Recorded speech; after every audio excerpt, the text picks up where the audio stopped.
கட்டைக்காடு கிழக்கில் வன்முறை குழு ஒன்று ஏற்படுத்திய சேதத்தின் விளைவாக வீட்டு உடைமைகள் மற்றும் உழவு இயந்திரங்கள் உட்பட்டன சேதத்திற்கு உள்ளாகியுள்ளன.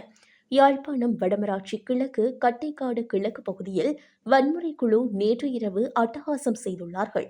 இந்த சம்பவம் குறித்து மேலும் தெரிய வருவதாவது, கைக்குழந்தைகளுடன் வீட்டில் தங்கியிருந்த குடும்பத்தினர் மீது கொலைவரி தாக்குதல் மேற்கொள்ளும் முயற்சியில் இந்த சம்பவம் இடம்பெற்றுள்ளது. வாள்கள், கத்தி, கற்களுடன் வருகை தந்த ஒரு குழுவினால் கட்டிக்காடு கிழக்கு பகுதியில் இந்த தாக்குதல் சம்பவம் மேற்கொள்ளப்பட்டுள்ளது. இந்த தாக்குதலின் போது வீட்டில் காணப்பட்ட உளவு இயந்திரம், வாகனம், வீட்டின் பொருட்கள், கதவுகள் சேதமாக்கப்பட்டுள்ளது. இந்த வன்முறை குழுவினர் கட்டிக்காடு கிழக்கு பகுதியில் மதுபோதையில் நீண்ட நாட்களாக குடும்பங்களை அச்சுறுத்தி வருவதாக தெரிவிக்கப்பட்டுள்ளது. பாதிக்கப்பட்ட குடும்பஸ்தர் மருதங்கேணி போலீஸ் நிலையத்தில் முறைப்பாடு பதிவு செய்துள்ளார்.